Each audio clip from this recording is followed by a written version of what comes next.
Hi, I'm Emerson. And hi, I'm Caleb, and welcome to Seabell's News Station, where you will learn many interesting facts in these well-written writing pieces. That's right, Caleb. We have 5 essays to share with the audience, read to you by the talented authors. First up, Alexa with her writing on bubblegum. Thanks, Emerson and Caleb. Bubblegum has been around for a long time.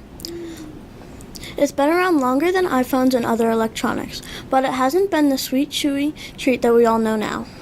The first few flavors of bubblegum were not mint or other fruity flavors. The first gum was made of tree material, honey, resin, and tree bark.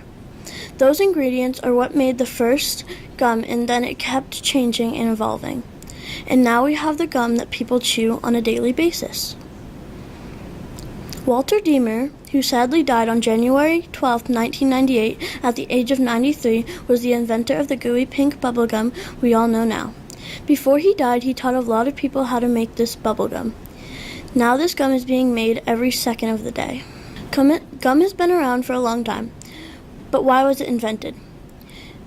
And what did people use it for? Gum was invented by accident, so it really doesn't have a purpose, but now it's used for concentration and for enjoyment. Back to the studio. Wow, those are some pretty interesting facts about bubblegum. Yeah, I never knew that Walter Deamer invented gum. Now Brennan with the Spirit Bear. Thank you, Emerson and Caleb. The Kermode bear, also known as the spirit bear, is a subspecies of the American black bear and has a gene which makes its fur white. The Kermode bear lives in the central and north coast regions of British Columbia, Canada. It is the official provincial mammal of British Columbia and is the symbol of Terrace, British Columbia. The lifespan of these beautiful bears is up to 25 years. Like most black bears, the spirit bear is an omnivore. They eat berries, nuts, fruits, and other plants and salmon.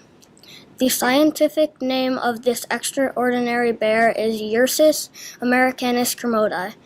The height of this bear is around 6 feet tall. The average Kermode bear weighs around 300 pounds. Males are larger than females, so the male weighs around 496 pounds, whereas the females usually weigh around 298 pounds. Sadly, there are only 400 left in the world and still decreasing due to oil development, habitat loss, and climate change. Back to the studio. I did not know that the spirit bear is a subspecies of the American black bear. Yeah, me either. Now Caleb, with something that will make you awestruck. Thank you for the introduction, Emerson. Now I hope you're ready to learn about the Northern Lights. The Northern Lights look like a vast stretch of glowing lights. Did you know that in Scotland, Lapland, Greenland, and Tromsø, Norway, you can see the Northern Lights from September through April?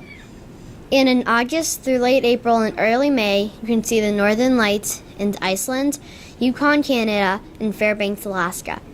In Sweden, Ireland, and Svalbard, Norway, you can see the Northern Lights late October through mid-March. Imagine seeing the Northern Lights while trick-or-treating. In Finland, the Northern Lights are only visible 10 to 20 days a year. Now I bet you're wondering, how are the Northern Lights created? Well, the sun creates something called the solar wind. It's different from the light we get from the sun that keeps us warm. The solar wind drifts away from the sun through space, carrying tiny particles called protons and electrons. Sometimes the solar wind is weak and you can barely see it, and sometimes it's as strong as it's bright as day to see it.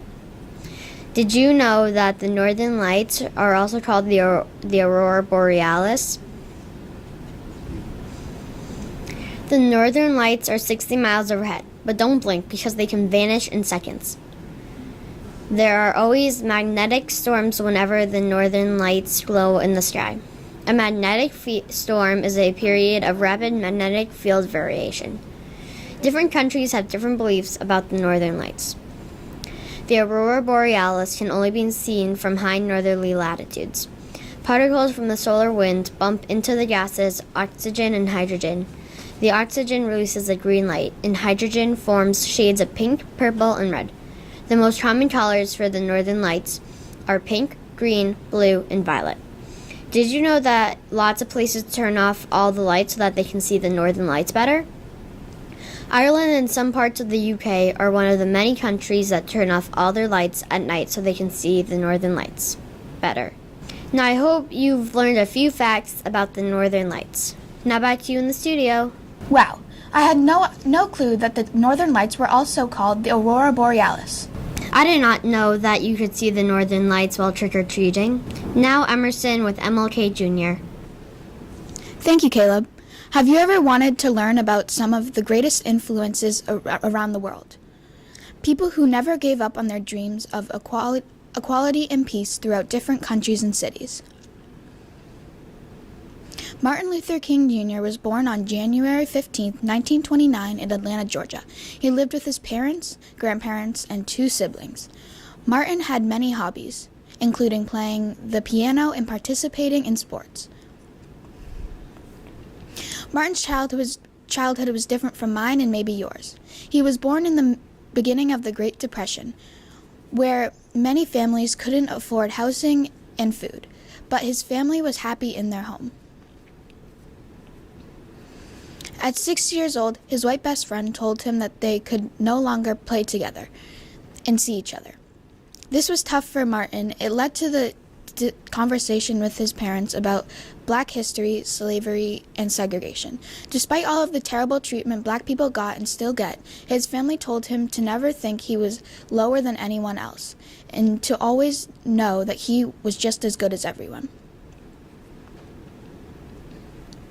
Martin Luther King Jr. attended Young Street Elementary School, but because he was not of age to join, he enrolled in David T. Howard Elementary School in Atlanta, Georgia. Martin excelled so much in elementary, middle, and high school that he was able to skip a few grades. When it came to college, he attended Morehouse College. After he graduated from Morehouse, he went on to study religion at Crozer Theological Seminary in Pennsylvania. Martin then went on to studying for his doctorate degree at Boston University. Although schooling was tough at times, Martin kept going and went on to earn his doctorate degree in June of 1955. During the late 1950s, black people were segregated from white people. According to the Britannica Online, segregation is the separation of groups of people with differing characteristics. Often taken to connote a condition of inequality, there are many types of segregation, racial being one of them. Such segregation denies civil and political rights to the oppressed group or groups, and drastically affects individuals' living conditions. There would be signs stating whites only and colored, indicating only these groups could be in these specific places. After a small group of black people decided to stand up to this hateful treatment, soon almost every black person in the country joined them in the long, painful struggle to be treated equally. They held peaceful protests because of the guidance of Martin Luther King Jr. Martin believed in peaceful protest and that people could still get their points across without violence. They went on marches around different cities and even boycotted buses after a black woman named Rosa Parks was arrested for not giving up her seat to a white woman on a bus. They boycotted the buses for 381 days before bus segregation was ended. Although the people who supported Martin in the civil rights movement faced many hardships in their fight for equality, like police brutality and arrest, they never stopped believing in what is right. Dr. King never gave up on his dreams. He wrote many inspiring speeches that motivated people to join him in the fight for civil rights.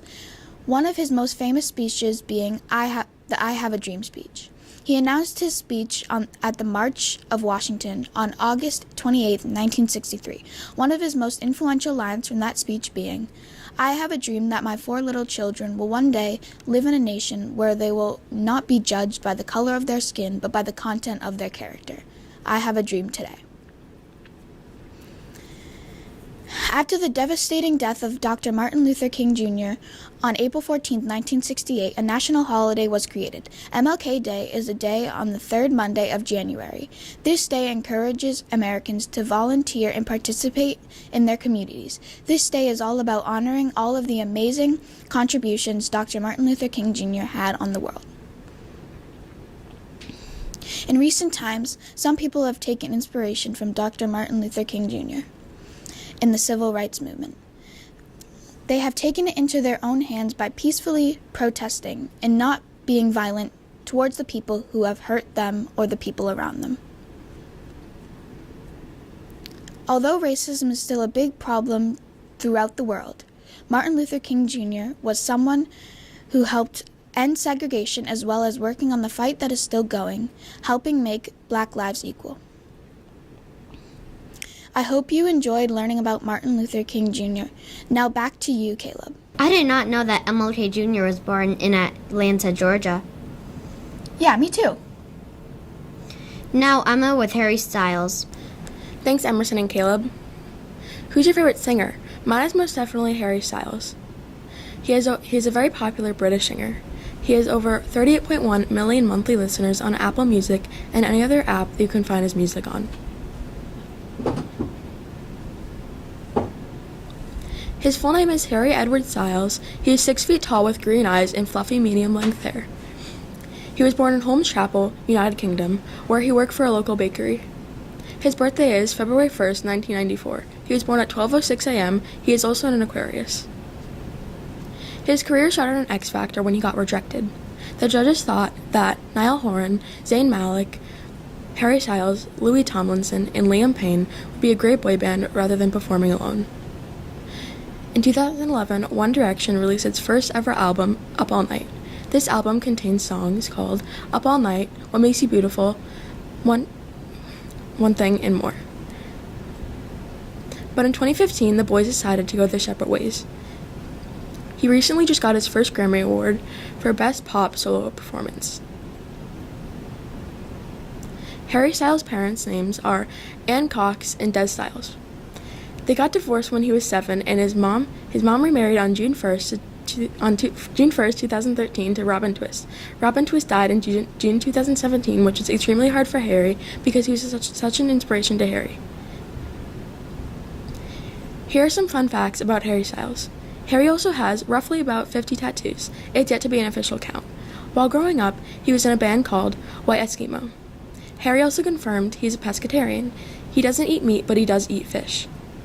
His foot size is 10.5, and he also doesn't like beetroots. He is also the first ever solo male on the cover of Vogue. His outfit was a gorgeous blue dress. I love the dress on him and by itself, and so did others, but this also sparked some controversy. His style has helped so many people express themselves and feel good about themselves. He also doesn't care about masculinity or femininity. I think you can tell why I look up to him so much.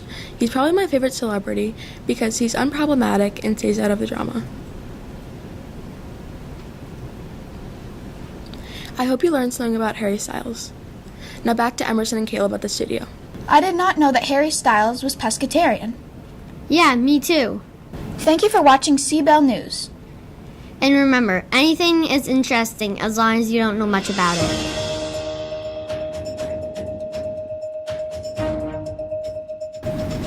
Welcome to 6 Facts News. Today our headlines are chewing gum, boxers, volleyball, fire ants, coding, and chimp. First up is Nevaeh talking about chewing gum. Thank you, Emily. Have you ever thought about where gum originated from? People have been chewing tree resin for thousands of years. People first chewed sap from trees and tree resin. Tree resin was good to chew because it was thick, gooey, and tacky. Early people of North America chewed spruce tree resin. It was used to clean teeth and freshen breath. Europeans from a long time ago chewed birch bark tar to help with toothaches. Greeks chewed tree resin from the mastic tree. The Mayan people from Mexico chewed tree resin from the sapodilla tree. They chewed it to help with thirst and hunger.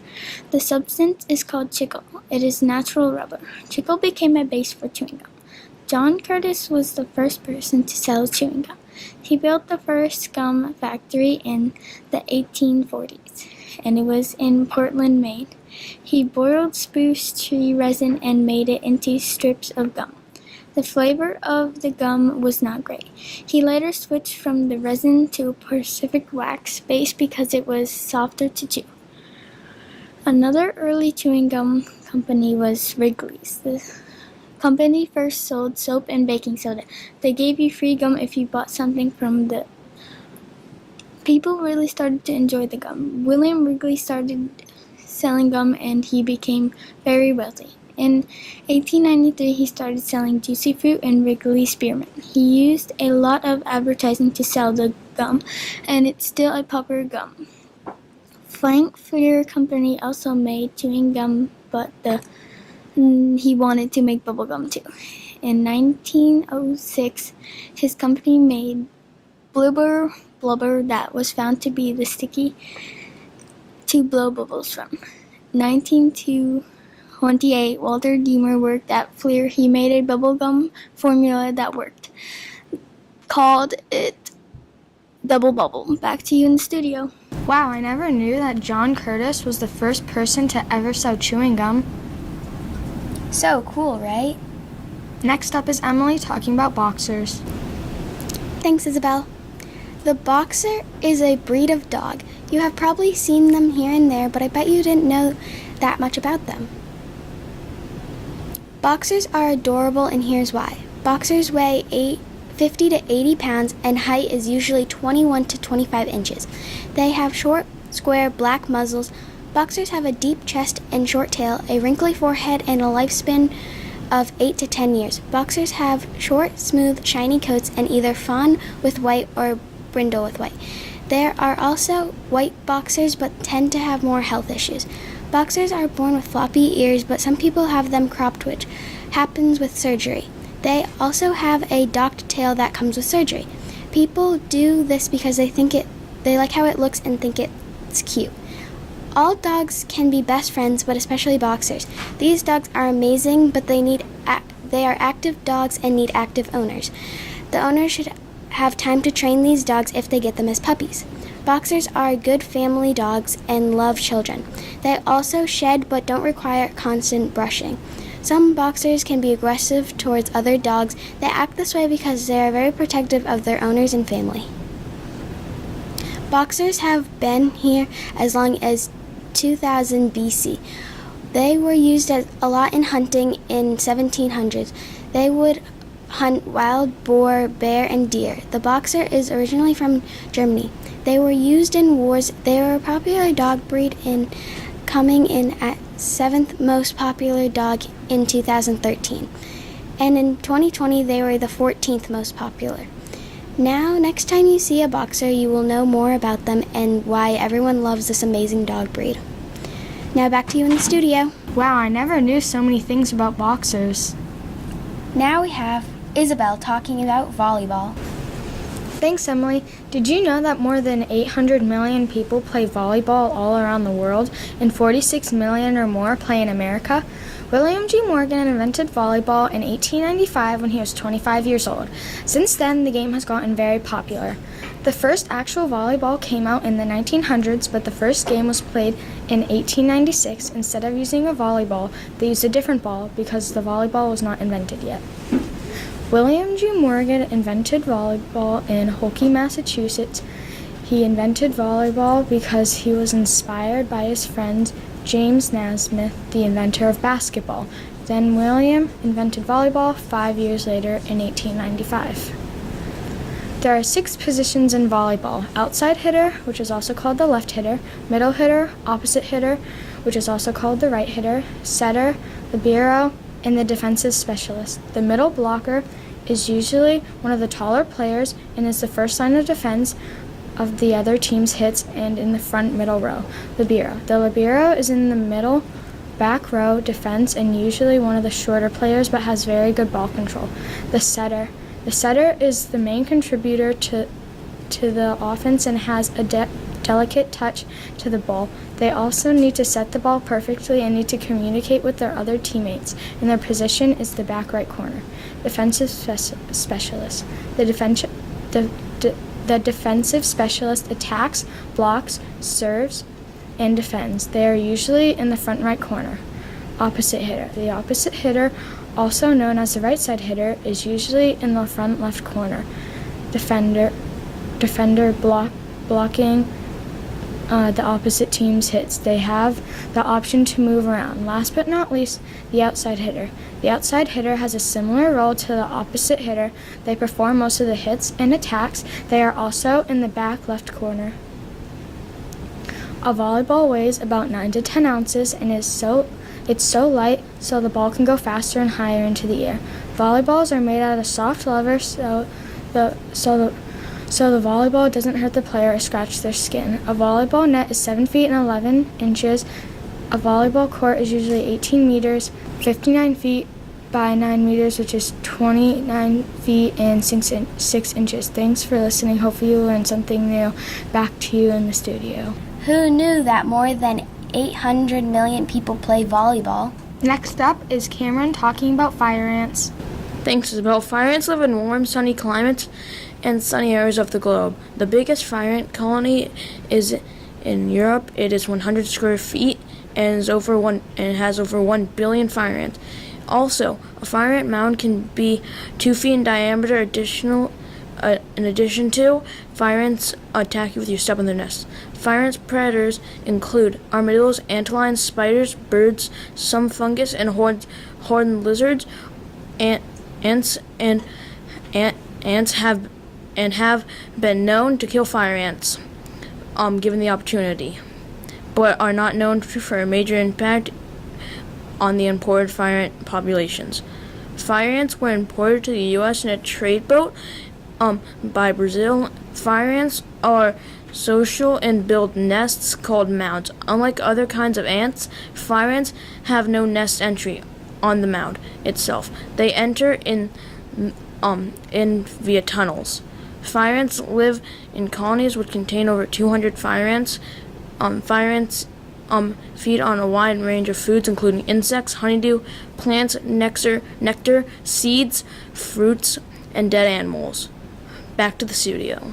Amazing. I never knew that much about fire ants. Fire ants are so cool. Now we have Killian talking about coding. Thank you, Emily. Coding. You must think I'm a computer nerd or something. Well, you're right, but not because of coding. Coding really is not that hard. After all, most things are coded. I'm writing on a coded network right now. There are endless codes. Coding is easy, but still more than just clicking a button. And if you can't stick with something, maybe stick to playing video games. With coding, you can be the most creative and think outside the box, but you can also be freer than ever. Coding is writing an arrangement of letters, figures, etc. to make a program. Coding languages of the future, but the question is, what language are you speaking in the language of the future? Now that could sound kind of crazy, but the code you need a language like JavaScript or Unity. But most of all, if you do not have fun learning coding, then you're doing it wrong. Oh my god, I can't believe that only 1 in 100 people code. But most people's problems is they think about coding and how cool it would be to code a game, then just don't. So I will teach you some basics. First, find what you want to code. I highly recommend Lego Spike Prime, or you can just code a small game. Now choose the right languages like Java, then just practice your codes. Now you know how to code, what coding is, and why you should code. If you learn none of these things, maybe just stick to playing the video games instead of making them. Now back to you in the studio. Wow, I didn't know that coding had its own language. I would have never knew that only 1 out of 100 people can code. Last up is Cherokee. Thank you, Isabel. Beyond the shore of Lake Champlain in the deep murky water lies the possibility that another lake monster is making its way to the surface.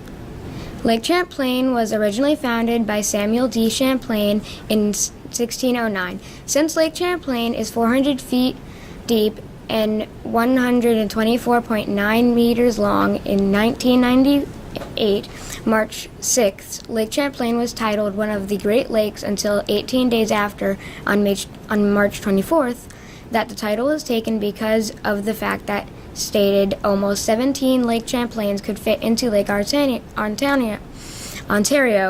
which is the smallest out of all the Great Lakes.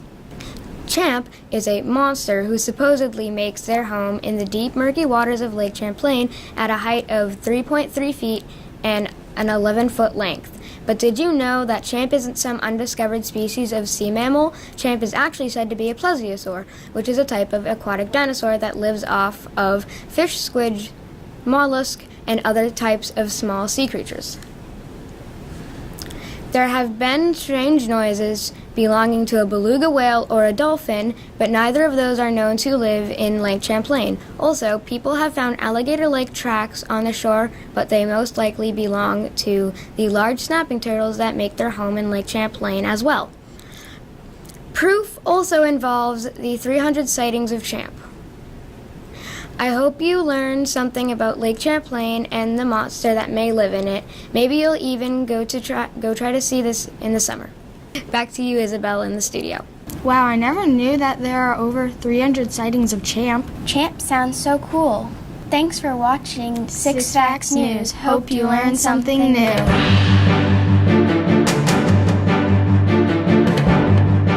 Welcome back to MEGCM News. Today we'll be hearing about Epcot and the Eiffel Tower.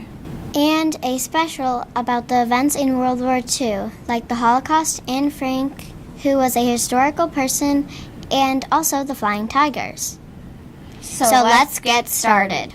First we have Marley talking about Epcot. Thank you, Emily. If you've ever been to Magic Kingdom, you've probably been to Epcot. Epcot is a park that shows all of the countries in one area, with shops and activities from around the world. There are many different things to do and many different places you can see if you visit here. There are two sections of Epcot, Futuristic World and World Showcase. Epcot was not supposed to be a theme park. Walt Disney had another idea. He began his vision board for Epcot. It was supposed to be a place for education and learning for everyone around the world to enjoy. Walt Disney's idea was to build a community for people to live together. There is supposed to be no rides. It was supposed to be not a theme park. He wanted houses and stores to be built here. But when he died, people who were making the theme park had other ideas, so they combined his ideas and their ideas to make Epcot. In 1979, the building of Epcot began. Epcot opened in 1982. Epcot was twice the size as Magic Kingdom and the biggest park in Walt Disney World. Epcot made up of two main parts of the Futuristic World and Showcase. But in 2019, they decided to expand more. There is still World Showcase, which has countries like Mexico, Canada, and the United States and China. Instead of Futuristic World, there are different worlds like World Showcase, but instead they have Discovery World, Nature World, and Celebration of Epcot. There's many ways you can get to Epcot. There is a way you can get there from Magic Kingdom. You can ride the monorail. It gets you to Celebration faster. You can also drive there from your resort. If you drive there, you will end up in the back of World Showcase. There is a door in World Showcase. If you want to drive there, you can get there faster. There are many restaurants in Epcot. One of the restaurants is Coral Reef. The Coral Reef is one of the biggest saltwater aquariums. Everyone can see the aquarium from their seats. It is expensive and fancy,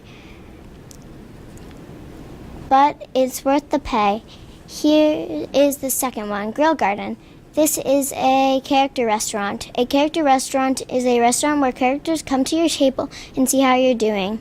This restaurant is very expensive, but it's expensive because the characters are there. Chip and Dale are mostly the characters that are in the restaurant. The restaurant is known for serving fresh farm food. The last restaurant I'm going to talk about is Tokyo Dining. There is very fancy decor. It is also overlooking Showcase Lagoon, and it really wants to show food from Japanese culture. Some of the rides in Epcot have to offer are Living with the Land and Fast Track and Test Track. First, Living with the Land.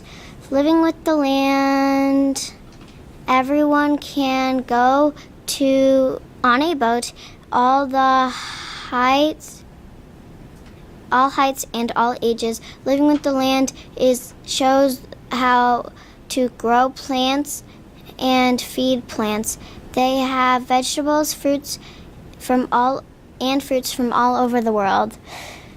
They try to inspire people to have gardens or grow more plants. Next, we have Test Track. Test Track is a ride that is a thrill ride. You can create your own virtual dream vehicle, and all ages are allowed, but you have to be 48 inches or more. 6 passengers in one car.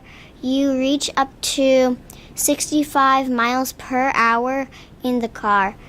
There are many more rides to name. A few are Mission Space, Frozen Ever After, Soarin', and the last goes on and on. Back to Emily and Marley in the studio. Wow. That was great information about Epcot. I didn't know Epcot was one of the biggest theme parks in Florida. Now we have Maddie talking about the Eiffel Tower. The Eiffel Tower was made for the International Expedition in the 1889 competition for how it would look and how would build it and who would build it. Gustav Eiffel was the builder of the Eiffel Tower. The tower was supposed to be temporary and knocked down after 20 years, but it wasn't temporary. It stayed up. Alexander Gustav Eiffel built the Eiffel Tower. Gustav Eiffel lived in Dijon, France. As a child, Gustav Eiffel found school to be boring. He ended up going to school for chemistry. He worked as a construction engineer. He built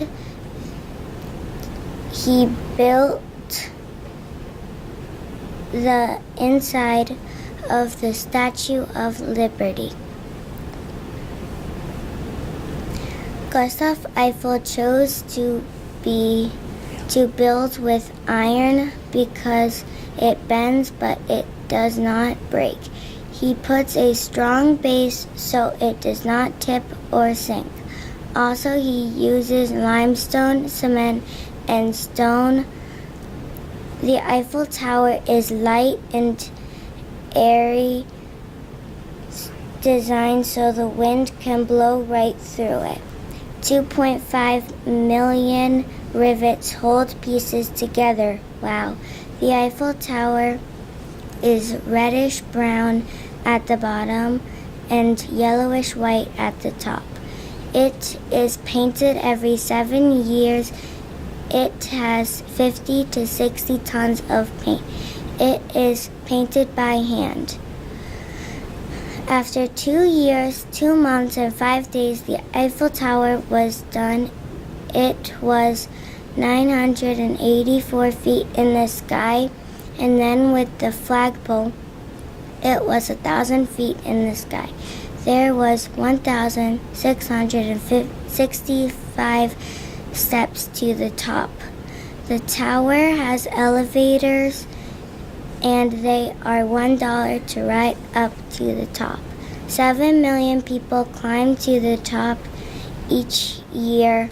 The Eiffel Tower is called the Iron Lady. I didn't know that the Eiffel Tower was only supposed to be up for 20 years. That is so interesting. Now we have Gianna talking about Anne Frank. Thank you, Emily. Anne Frank was a young and brave and inspiring Jewish girl who grew up in Frankfurt, Germany. She was born on June 12, 1929. Anne is famous for her poignant diary. The diary describes the frightening period experienced by Anne. She wrote the diary while hiding from the Nazis in Imgerstam warehouse. In 1942, Anne and her family went into hiding because the previous day Anne's sister received an odd phone call from the labor camp about work. Her parents were suspicious and didn't believe it was for work, so the Franks went into hiding. Anne and her family hid in a secret annex in a known building in Amsterdam. The secret annex was hidden behind an old bookshelf leading to the staircase. On August 4th, 1944, Anne and her family were in the secret annex. Minutes later, Nazis came charging in and took Anne and her family away to Auschwitz concentration camp. In February 1945, Anne was found dead in her bunk. She died from a disease called typhus, caused by lice. She was 16. She is still an inspiration for young girls like her. She is remembered in lots of different ways. Now back to the studio. Wow, Gianna, I didn't know that Anne Frank was hiding. There was a staircase, and that it's so sad that she died. Thank you, Marley. Hi, I'm Emily Buckenhagen, and I'm here to talk to you about the Holocaust. Do you know what the Holocaust is? If you do or do not know much about it, then you should listen, and you may find some interesting facts about it. The Holocaust was a very sad and scary time for the Jewish, just because they were different. The Jewish lost their jobs around 1933 in Germany. They were boycotted and vandalized.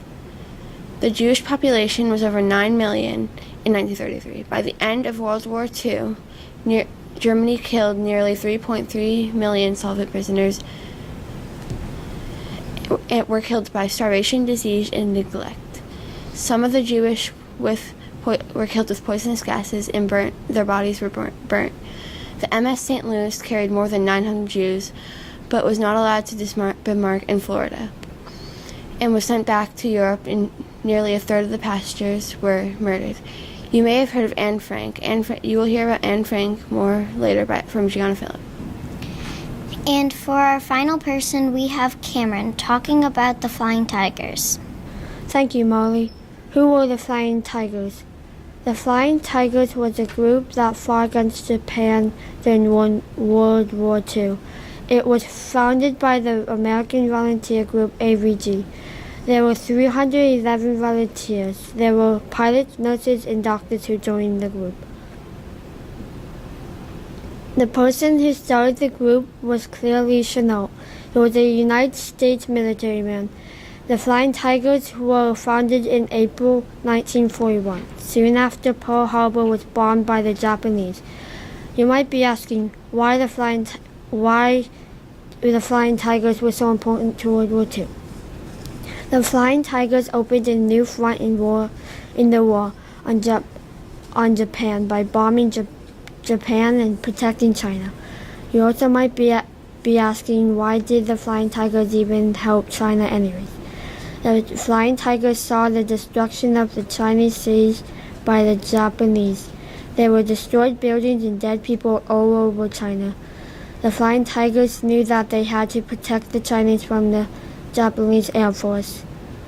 The Flying Tigers are known as the Flying Tigers because their planes have a shark mouth painted on the front next to the propeller. The P-40 airplane was dark green, and the shark mouth was black, white, red, and yellow. It was faster and could climb higher than the Japanese airplanes. The P-40s have two .50 caliber machine guns. The Flying Tigers got $500 for each Japanese plane they shot down.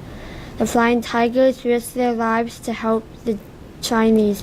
They even named one of their squadrons the Panda Bears. They made a significant contribution to the American war effort in World War II. Back to the studio.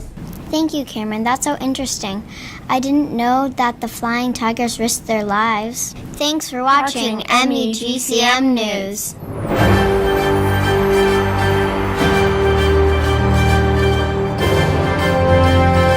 Hi, welcome to RCJO News.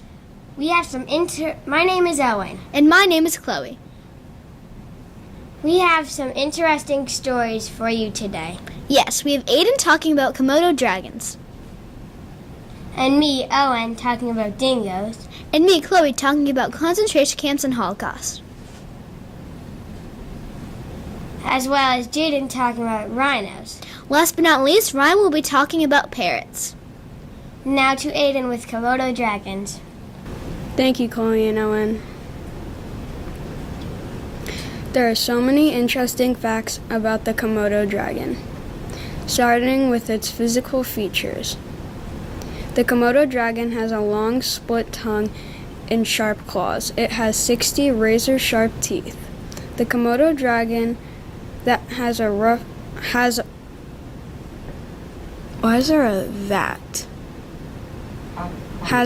bony tail covering its whole body. Females can grow up to 150 pounds and 7 feet. That's so cool. The males tend to be 50 pounds heavier and a foot longer than the females. That's supposed to say males.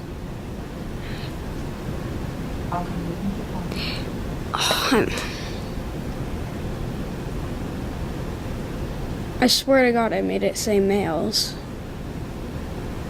Alright, did you know the Komodo dragon live on 4 different islands in Indonesia? They will dig a hole and lay in the hole when their bodies overheat. Young Komodo dragons live in trees to protect themselves from the male Komodo dragons for up to 4 years. Older males cannot climb trees to eat them. Komodo dragons are not picky. They will eat about anything. They prefer water buffalo and dead animals for food. They can gain up to 5.5 pounds per minute. They eat birds, snakes, and lizards and rats too.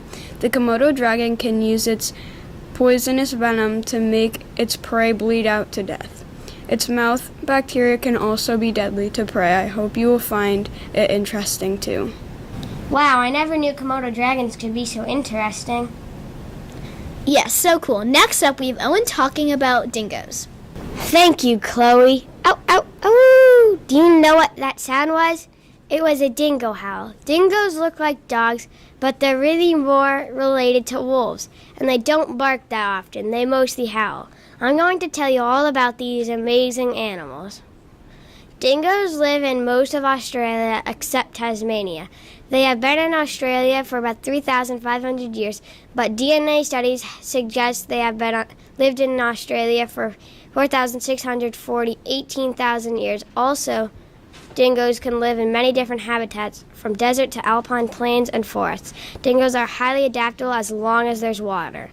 Dingoes hunt in the morning or nightfall. They hunt medium to small-sized prey, but sometimes they do eat fruit and plants. Most dingoes are solitary hunters, but do group together when larger prey is involved. Solitary means individual. Dingoes are apex predators, so they don't have any predators when they are full grown. but pups are vulnerable to jackals, crocodiles, and birds of prey. Dingoes more prey on kangaroos and wallabies more than any other animals, but now they prey more on rabbits and other small rodents. Dingoes' appearances are normally always different depending on where you are. They weigh about 22 to 33 pounds. The pups are born with a black muzzle that fades as it gets older. All dingoes have a bushy tail and pointy ears.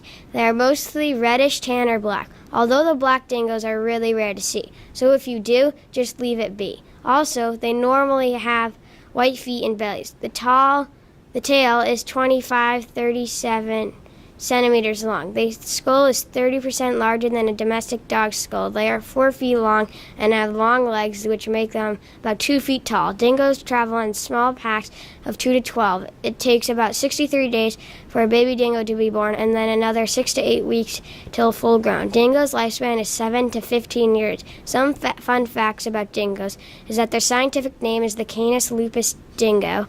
Another is that they are endangered, so we need to save them. Also, the mother dingo has up to 10 pups a year. That's a lot of kids to take care of, for sure.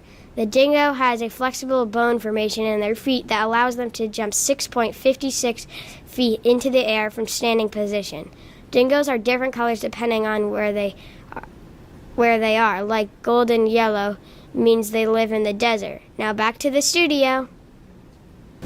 Wow, dingoes have been in Australia for more than 3,500 years. That is a big number. Yep, next we have Chloe talking about the Holocaust. Thank you, Owen. My passion project is about the Holocaust. The Holocaust started a long time ago. In 1941 was the first concentration camp of all. You're probably wondering what the Holocaust is and what is a concentration camp. Well, let me tell you. A concentration camp is somewhere where all the Jewish people went and they were threatened and punished for nothing. It started off when World War II was starting. Hitler was a cruel man and he wanted all the Jewish people to be tortured and killed. Over 6 million people died in the Holocaust, and all were Jews. All of the innocent Jews were called prisoners as well. A lot of the prisoners got ill and weak because the people running the program barely fed them. They were treated and they looked like prisoners, even though they weren't. They all had white and black striped uniforms on like prisoners. Most of the Jews were starving and famished by the end of the day. Let me tell you what they ate. For breakfast, they had coffee, which was boiled water with grain. And for lunch, they had a litter of soup that had groats, rye flowers, and more gross stuff. For dinner, they had black bread with cheese on it. These meals were very unappetizing to the Jews. Most people didn't eat. Most of the time, they didn't feed them anything. Most people wonder, what do the prisoners even do in a day? Well, let me tell you. Everyone was awoken at 4 a.m. with a loud noise and the cabo telling you to hurry up. Then the prisoners have to do chores all day, every day, in the sweltering heat with no food and no water. If someone faints of heat or exhaustion, then they will get beat up by the workers. And if they don't rise, they will be killed. Once the prisoners that have survived finish their work, they have to carry the dead bodies that died that day back to the camp. This is the sad truth about what happened to the kids. At the concentration camp, the babies and kids at the concentration camp have to get separated from all the adults. Sometimes they would even smash the baby's head against the walls. Most of the children had to rely on the other children because they were all separated from their families. A lot has happened since then. The Holocaust ended in 1945. The Holocaust is over and the Jews are treated with respect and they are free. I hope you liked listening to my report and hopefully you learned something about the Holocaust and concentration camps. Now let's get back to the studio with Owen. Wow, it is so sad what happened to all those Jews. Now let's listen in to Ryan talking about parrots. Thank you, Owen and Chloe. Hi, my name is Ryan and I'll be telling you about parrots. Did you know there are 372 different species of parrots around the world? Most parrots live in tropical areas. Parrots have curved bills, beaks, strong legs, and clawed feet. Parrots are often brightly colored. Parrots are believed to be one of the most intelligent bird species. Some species are known for imitating human voices. Most parrot species rely on seeds as food. Others may eat nectar, flowers, or small insects. Some parrot species can live for over 80 years. New Zealand is the home to some very unique parrots, including the kea, kaka, and kakapo. Most wild parrots live in the warm areas of southern Hampshire, though they can be found in many other regions of the world, such as northern Mexico, Australia, South America, and Central America have the greatest diversity of parrot species. Most heaviest type of parrot is the kakapo parrot. The bird must have curved beak, and its feet must be zygodactyl, which means there are 4 toes on each foot, with 2 toes that point forward and 2 that point backward. Did you know if you say the word to parrots, they learn it and they can talk? You can teach it any word and your parrot would say it. Parrots live in a rainforest. It's usually a wet environment. Now back to you in the studios. Wow, I never knew there was 372 different species of parrots. That's a lot. Wow, that is a lot. Thanks for watching RCJO News. We hope you enjoyed.